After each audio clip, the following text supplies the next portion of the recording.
Welcome back to Chapter by Chapter, the audiobook experience. We're continuing The Great Gatsby by F. Scott Fitzgerald.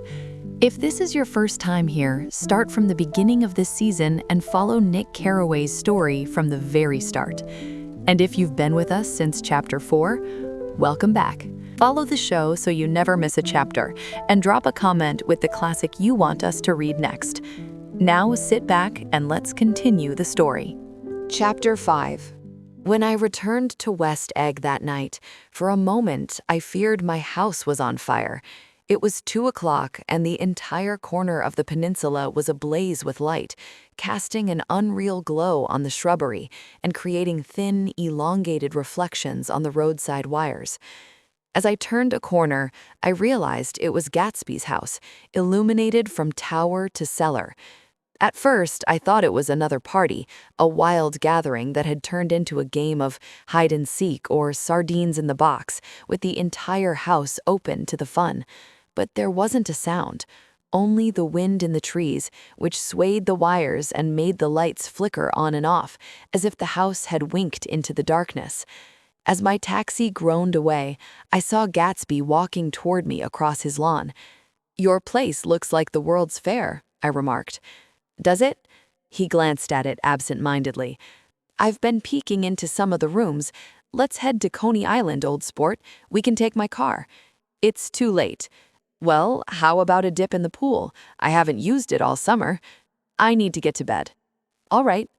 He paused, watching me with a restrained eagerness. "I spoke with Miss Baker. I'm planning to call Daisy tomorrow and invite her over for tea." "Oh, that's fine," he replied nonchalantly. "I don't want to inconvenience you." "What day works for you?" "What day works for you," he quickly corrected me. "I don't want to inconvenience you, you see." "How about the day after tomorrow?" He thought for a moment, then somewhat reluctantly, "I need to get the grass cut," he said. We both gazed down at the grass. A distinct line marked where my unkempt lawn ended and his darker, meticulously maintained stretch began. I had a feeling he was referring to my grass. "There's something else," he said hesitantly, pausing. "Would you prefer to discuss it in a few days?" I suggested. "Oh, it's not about that. At least," he stumbled over a series of false starts. "Well, I thought, listen, old sport, you don't earn much, do you?" "Not really." This seemed to put him at ease, and he continued with more assurance. "I figured you didn't, if you'll excuse my... See, I run a little business on the side, a kind of side venture, you know, and I thought that since you don't make much, you're in the bond business, right, old sport?" "Trying to be." "Well, this might interest you. It wouldn't take up much of your time, and you could make a nice sum. It's a rather confidential matter." Looking back, I realized that under different circumstances, that conversation could have been a pivotal moment in my life. But since the offer was clearly and awkwardly for a service to be provided, I had no choice but to cut him off there. "I'm really swamped. I appreciate the offer, but I can't take on any more work. You wouldn't have to deal with Wolfsheim." He seemed to think I was avoiding the connection mentioned at lunch, but I assured him that wasn't the case. He lingered a moment, hoping I'd start a conversation, but I was too preoccupied to engage, so he reluctantly headed home. The evening had left me feeling giddy and content.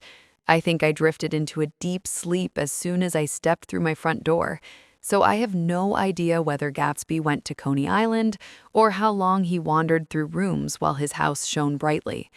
The next morning, I called Daisy from the office and invited her over for tea. "Don't bring Tom," I cautioned her.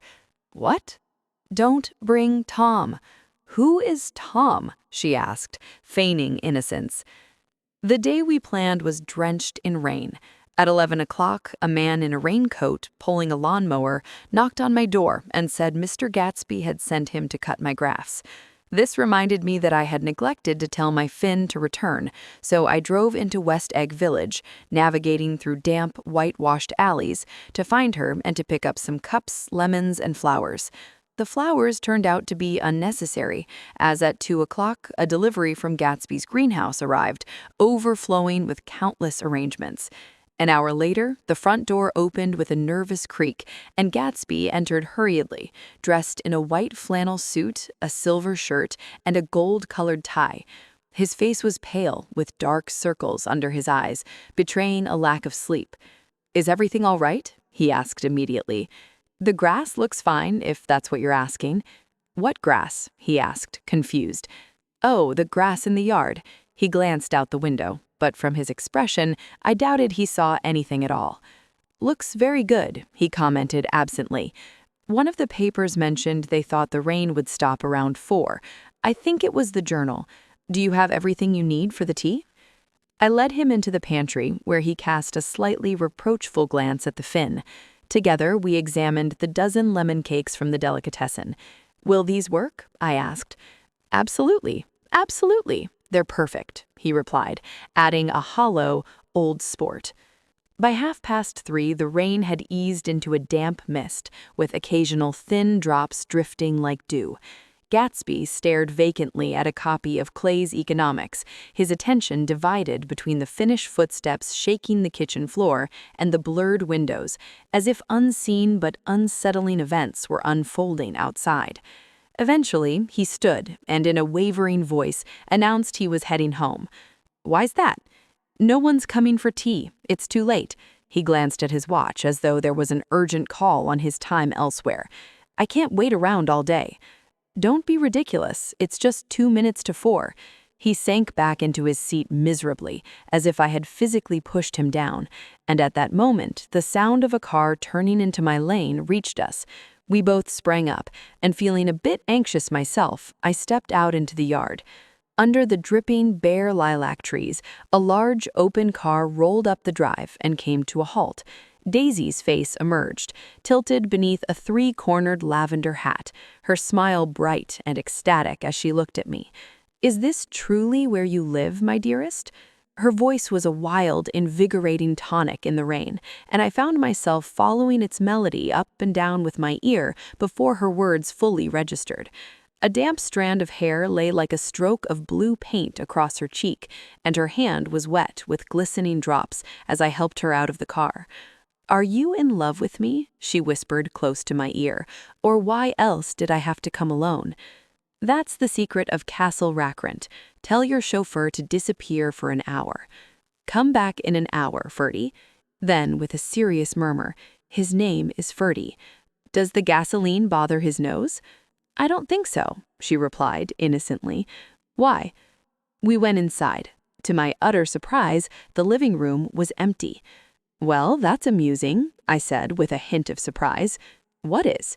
She turned her head just as a polite, measured knock sounded at the front door.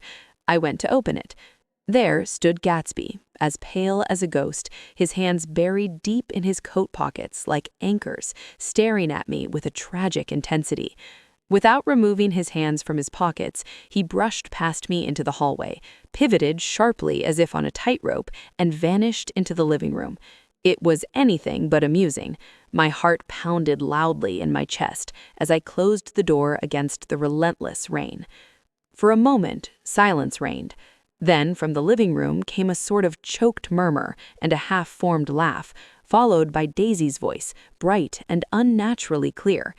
"I truly am delighted to see you again."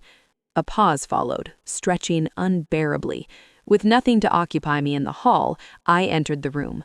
Gatsby, hands still pocketed, leaned against the mantelpiece in a tense imitation of nonchalance, even indifference.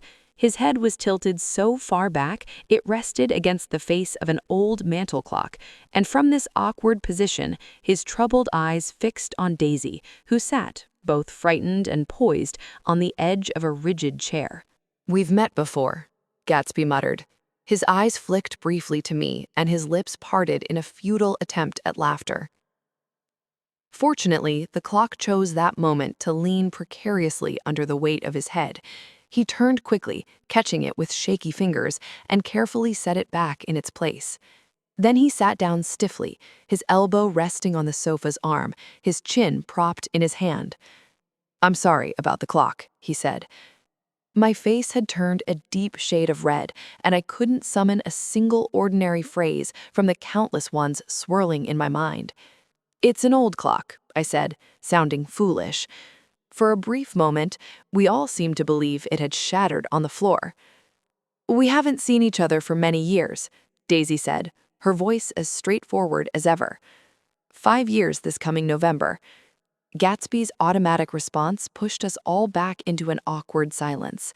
I hurriedly suggested they join me in the kitchen to make tea, just as the demonic Finn appeared with a tray.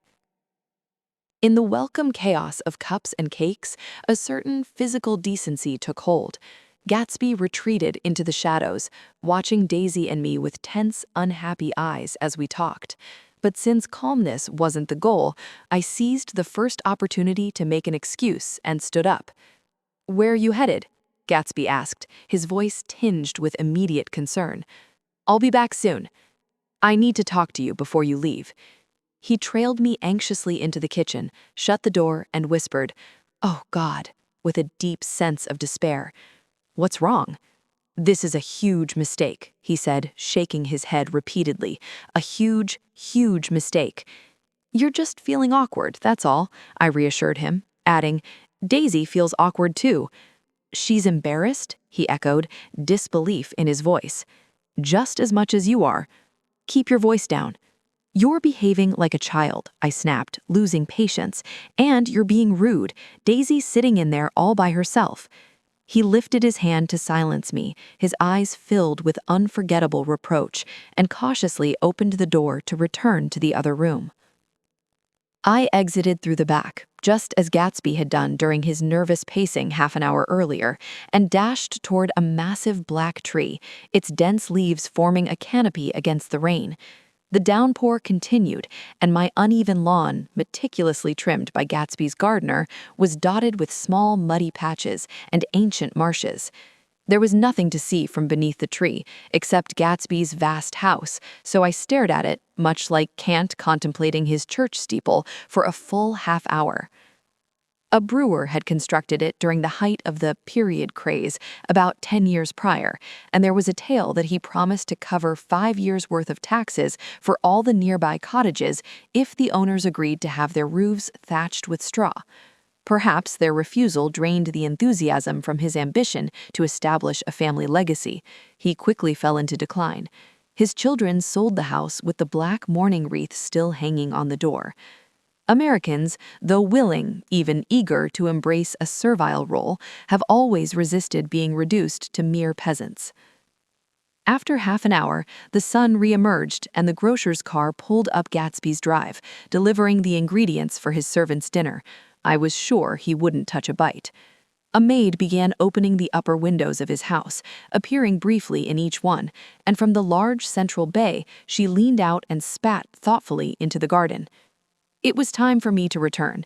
While the rain persisted, it had seemed like the murmur of their voices, occasionally rising and swelling with bursts of emotion. But in the newfound silence, I sensed that quiet had settled inside the house as well.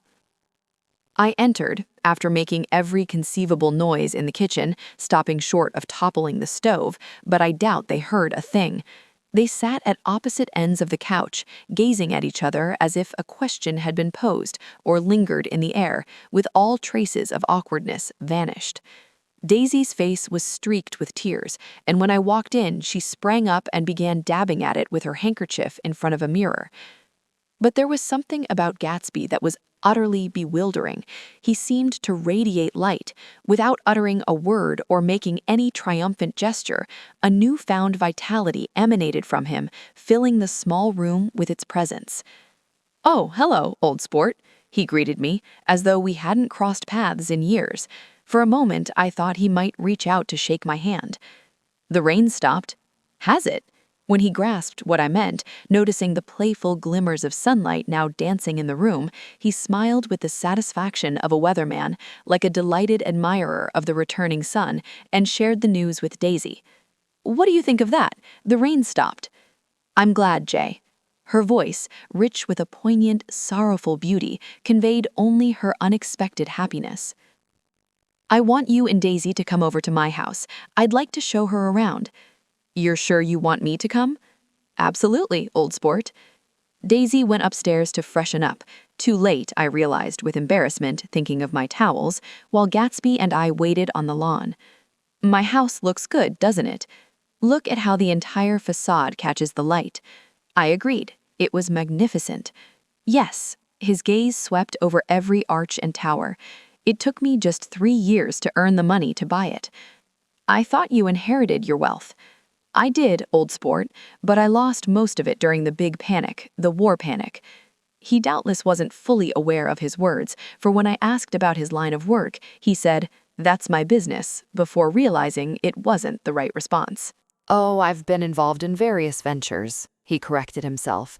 I was in pharmaceuticals, then oil, but I'm no longer in either. He looked at me more intently.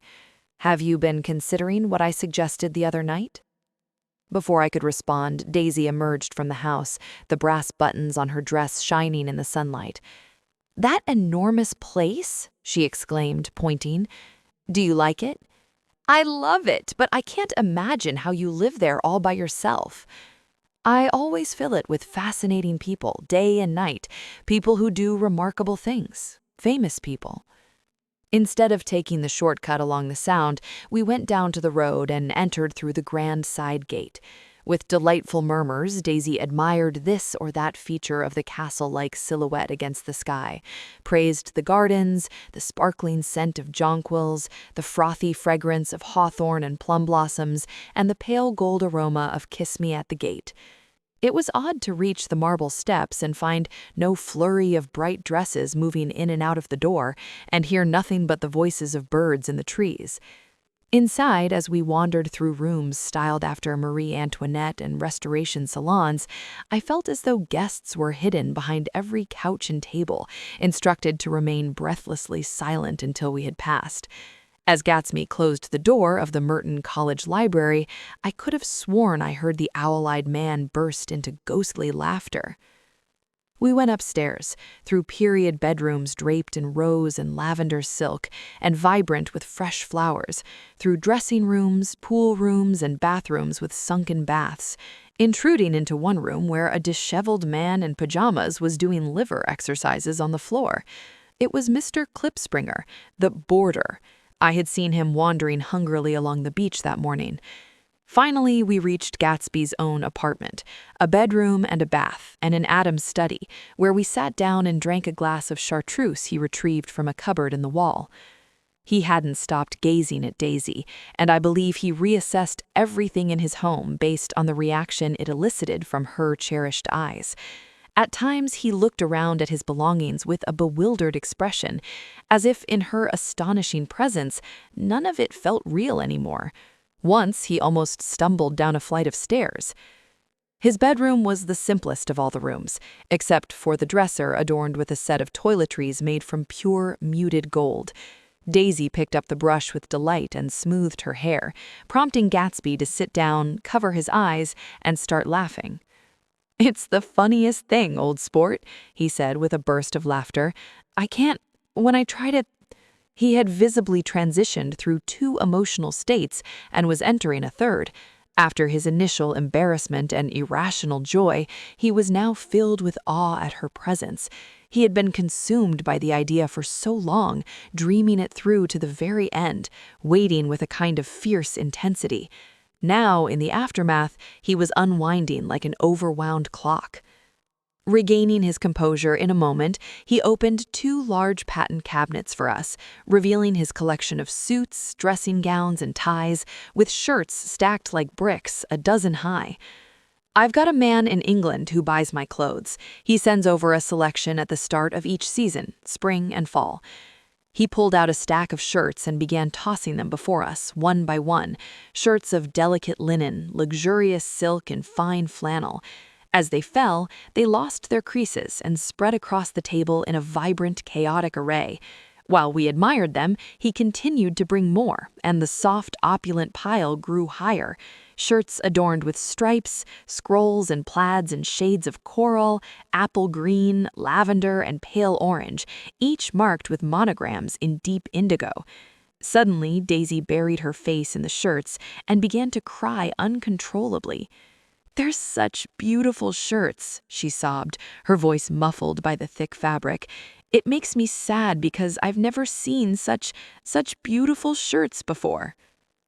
After the house, we were supposed to explore the grounds, the swimming pool, the hydroplane, and the midsummer flowers. But outside Gatsby's window, the rain started again, so we stood in a line, gazing at the rippled surface of the Sound. "If it weren't for the mist, we could see your home across the bay. You always have a green light that burns all night at the end of your dock." Suddenly, Daisy linked her arm with his, but he seemed lost in his own words. Perhaps he realized the immense significance of that light had now disappeared forever. Compared to the vast distance that had once separated him from Daisy, it had seemed so close to her, almost within reach. It had once seemed as close as a star to the moon. Now it was just a green light on a dock again. His collection of magical objects had dwindled by one. I began to wander around the room, inspecting various indistinct items in the dim light. A large photograph of an elderly man in a yachting outfit caught my attention, hanging on the wall above his desk. "Who's this?" That's Mr. Dan Cody, old sport." The name rang a faint bell. "He's passed away now. He was my closest friend years ago." There was a small picture of Gatsby, also in a yachting outfit, on the bureau, Gatsby with his head thrown back defiantly, apparently taken when he was about 18. "I love it," Daisy exclaimed. "The pompadour. You never told me you had a pompadour or a yacht." "Look at this," Gatsby said quickly. "Here's a bunch of clippings about you." They stood side by side, examining it. I was about to ask to see the rubies when the phone rang and Gatsby picked up the receiver. "Yes? Well, I can't talk right now." "I can't talk now, my friend. I mentioned a small town. Surely he knows what a small town is. Well, he's no help to us if he thinks Detroit qualifies as one." He hung up the phone. "Come here quickly," Daisy called from the window. The rain continued to fall, but the darkness had broken in the west, revealing a pink and golden swirl of clouds above the sea. "Look at that," she whispered, and after a pause added, "I'd love to take one of those pink clouds, put you in it and push you around." I attempted to leave then, but they wouldn't allow it. Perhaps my presence made them feel more contentedly alone. "I know what we'll do. We'll have Klipspringer play the piano." He left the room calling Ewing and returned shortly with an awkward, slightly disheveled young man wearing shell-rimmed glasses and sparse blonde hair. He was now dressed respectably in a sports shirt, open at the neck, sneakers, and duck trousers of an indeterminate color. "Did we interrupt your workout?" Daisy asked politely. "I was asleep," Mr. Klipspringer exclaimed, caught in a wave of embarrassment. "I had been asleep, but then I woke up." "Klipspringer plays the piano," Gatsby interjected, cutting him off. "Isn't that right, Ewing, old sport?" "I'm not much of a player. I barely play at all. I'm really out of practice." "We'll head downstairs," Gatsby interrupted again. He flipped a switch and the gray windows vanished as the house burst into light. In the music room, Gatsby turned on a single lamp beside the piano. He lit Daisy's cigarette with a trembling match and settled with her on a couch far across the room, where the only light came from the gleaming floor, reflecting the glow from the hall. After Klipspringer played The Love Nest, he turned on the bench, searching unhappily for Gatsby in the dimness. "I'm really out of practice, you know. I told you I couldn't play. I'm all out of practice." "Don't talk so much, old sport," Gatsby commanded. "Just play." In the morning, in the evening, ain't we got fun. Outside, the wind howled, and a faint rumble of thunder echoed along the Sound. Lights were flickering on throughout West Egg. Electric trains, carrying men, were rushing home through the rain from New York. It was a time of deep human transformation, and excitement was thick in the air. One thing is certain, and nothing is more certain: the rich keep getting richer, while the poor keep having children.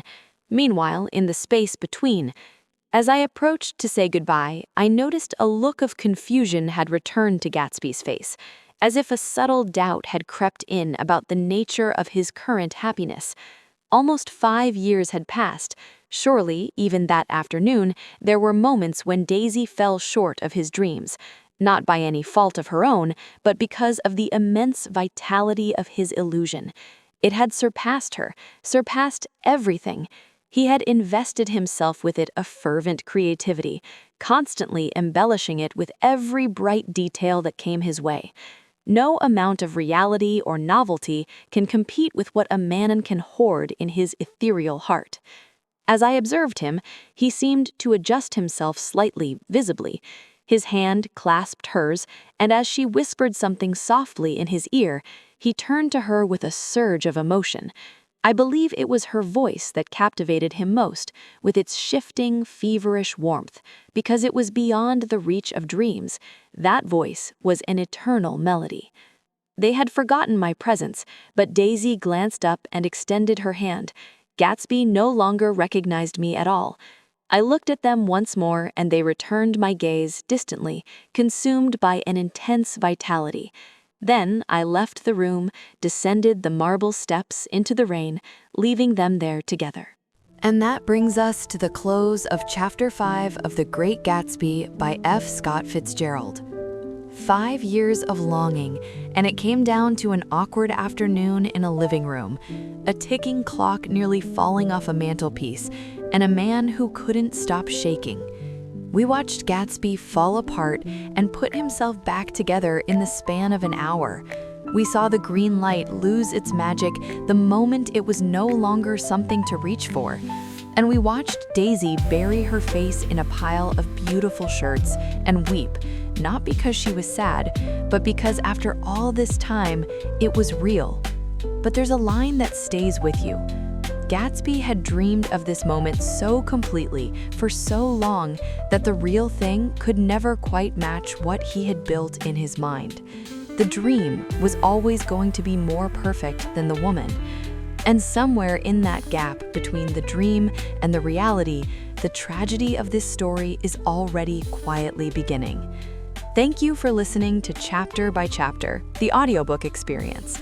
If this story has its hooks in you, follow the show so the next chapter finds you automatically. Like this episode and drop a comment with the classic you want us to read next. Your suggestion could become our next season. The next chapter is already waiting for you.